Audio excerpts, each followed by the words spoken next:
আমার যেটা ফিল যে তারা আমাদের কাছে একটা নির্ধারিত ডলার দিয়ে আমাদেরকে ঢোকার জন্য এন্ট্রি পারমিশন দিছে। আমরা সেই পারমিশন নেওয়ার পরে আমরা এখানে ঢুকলাম। ঢোকার পরে আমরা হচ্ছে এখান থেকে ফল নিচ্ছি, দেখতেছি আমাদের মতো।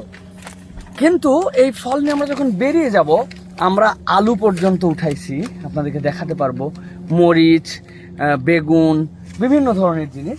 এরপরে বাইরে বেরো হওয়ার পরে হচ্ছে আপনি এটার ওয়েট হবে, ওয়েট করে আপনি নিয়ে চলে যাবেন। এই যে একটা ছোট্ট একটু গাছ, সুবহানাল্লাহ, কি পরিমাণ অ্যাপেল ধরছে, মানে বিস্ময়কর ব্যাপার। আমরা বেশ কিছু অ্যাপেল নিচ্ছি, এটা যেহেতু চলে আসছে এটা হাতে রাখলাম। সেটা হচ্ছে যে আমাদের এলাকায় আপেল হয় না, কিন্তু আমাদের তো আম হয়, নানান ধরনের আম হয়। আমাদের আল্লাহ রাব্বুল আলামিন হয়তো এত অ্যাপেল দেন নাই, আমাদের সবজি হয়, আমাদের কত ফল হয়। আমাদের যদি এরকম একটা বাগান থাকে যে আমরা বলবো এটা নিরাপদ খাদ্যের জন্য বাগান, আপনি আপনার যেটা প্রয়োজন হবে আপনার প্রয়োজন অনুযায়ী আপনি এখান থেকে এসে, এখন আমাদের সিজন হয়ে গেছে ঢেঁড়স তোলার, আপনি বেছে বেছে ঢেঁড়স কয়টা তোলেন। আপনার কাঁচামরিচ লাগবে, আপনি নেন, কাঁচামরিচ তুলে নিয়ে যান। আরেকটা কথা ফাঁকে বলে রাখি, আতিক ভাই যদি দেখান, এই যে নিচে অনেক আপেল পড়ে আছে, এইগুলো আপেল তো পাকার পরেই ম্যাক্সিমাম পড়ছে। সুবহানাল্লাহ, আমাদেরকে জিজ্ঞাসা করছে ভাই এগুলা, বললো যে স্যার এইগুলো আমরা এই জন্য রাখছি, এই যে এই পায়ে পায়ে লাগতেছে, নতুন করে যখন আবার সিজন শেষ হবে এগুলো মাটির সাথে মিলাই দেওয়া হবে, এটাই তখন সার হবে।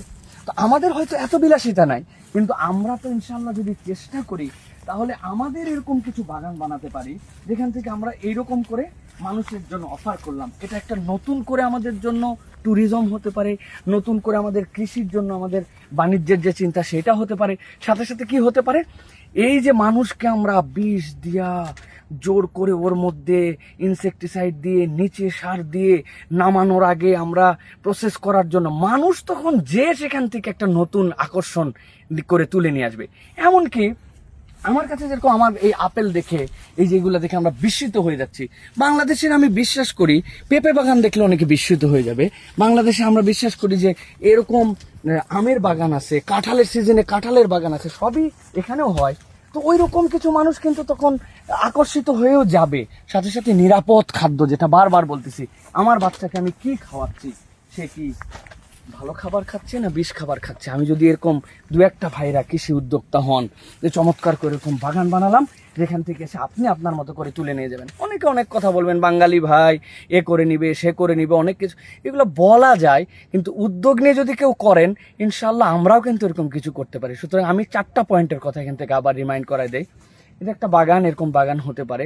এই বাগানে তারা গ্যারেন্টি দিচ্ছেন যে তারা এখানে কোনো বিষাক্ত কিছু দেন না, মানব স্বাস্থ্যের জন্য ক্ষতি হবে এরকম কিছু দেওয়ার কোনো তাদের কোনো মানে মেন্টালিটির থেকে উঠে গেছে তাদের।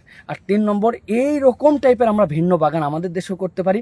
আর 4 নম্বর, শুধু বলা নয়, আমরা কিছু মানুষ যদি উদ্যোগ নিয়ে কিছু করতে শুরু করি ইনশাল্লাহ আল্লাহ তাতে বরকত দিতে পারেন।